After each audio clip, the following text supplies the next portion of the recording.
الفيديو ده للناس اللي بتشتغل اللي ما بتقدرش تستغنى عن العيش في وجبة الفطار.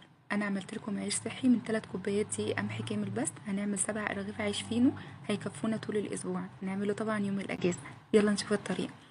معايا 3 كوبايات من دقيق القمح الكامل، طبعا نخلته، اي دقيق هنستخدمه لازم ننخله كويس. وجبت هنا نص كوباية مية، كنت حاطة فيها معلقتين صغيرين من الخميرة، وحطيت عليها معلقة كبيرة عسل، هم 4 معالق كبار من الزبدة البلدية، تقدروا تستخدموا مكانهم زيت زيتون عادي. ادخل طبعا المكونات كلها مع بعض كويس جدا عشان خاطر اعرف انا هحتاج كوبايه ميه قد ايه. انا هنا اخدت كوبايه ميه بالظبط على المقادير اللي انا استخدمتها، يعني كلها حتى بما فيهم الخميره. هبتدي بقى اعجن العجينه كويس، المهم ان انا اجمعها على شكل كوره وابتدي اعجن فيها على الرخامه.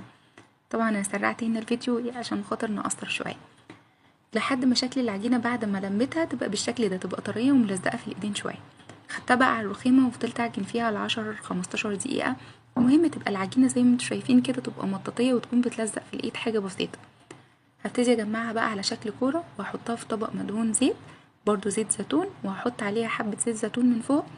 اسيبها تخمر مثلا ساعة ونص، ساعتين، بس المهم ما يكونش اقل من ساعة ونص. ابتدي افضي الهواء منها وابتدي بقى اشتغل بيها على الرخامة. عايزه اقول لكم ان ريحه العجينه كانت تحفه جدا. هبتدي اشكلها على شكل كوره الاول، بعد كده اشكلها على شكل اسطواني. الفكره ان انا عايزه اعمل الارغفه يكون قد بعض بالظبط، يعني من غير ما احتاج لميزان. عشان كده عملت تقسيمات بالسكينه، وبعد كده قسمتها على 7 كور بالظبط. وبعد ما هقسمها على 7 كور هحطها في صينيه برضو مدهونه دهنه بسيطه من الزيت عشان ما تلزقش في الصينيه، واسيبها تقعد مثلا 15 دقيقه، او ممكن تسيبوها على فكره 10 دقايق تريح بس. اهم حاجه طول ما انا شغاله في العيش لازم اغطي العجين كويس عشان ما يعملش قشره من فوق. اخدت اول كوره، هبتدي اشكلها على شكل رغيف فينو.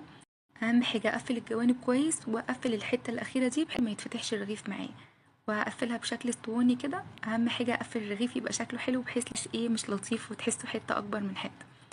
وهسيبها في الصينيه. شكلتهم كلهم عملوا بالظبط معايا 7 ارغفه. هسيبها اقل من نص ساعه، يعني نص ساعه عشان يتضاعف حجم الرغيف. وبعد ما تضاعف حجمه هجيب السكينه او المقص، بس انا عشان كانت السكينه عندي مش حاميه هبتدي اعمل اشكال كده بسيطه، وممكن ما تعملوهاش، بس الصراحه هي بتدي منظر للعيش شكله لطيف كده زي عيش بره. وبعد كده جبت لبن دافي، ما حطيتش عليه اي حاجه خالص، انا دهنته بس دهنه بسيطه بحيث العيش يبقى طري معايا، وفي نفس الوقت لما احط عليه حاجه من فوق تمسك فيه. وهبتدي ارش حبة البركة، تقدروا ترشوا سمسم او ممكن تستخدموا شوفان، بس حبة البركة بتديله برضو طعم احلى من السمسم بكتير. نكون مسخنين الفرن مسبقا ب15 دقيقة، يخش على فرن حامي جدا، هيقعد بالظبط في الفرن 10 او 11 دقيقة بالكتير. لو انتوا شفتوا ان العيش ما اخدش التحميرة زي اللي في الفيديو، هنبتدي نشغل الشواية في اخر حاجة خالص بعد ما نطفي الفرن. يعني يقعد في الفرن 15 دقيقة حسب فرن كل واحد. بعد ما طلع كده عملت عليه مسحة كده بسيطة من زيت الزيتون بحيث يدي لمعة حلوة، وبعد كده رشيت عليه شوية مية بالبخاخة، وقفلت العيش كويس. اهم حاجة اغطي العيش عشان يكون طري معايا.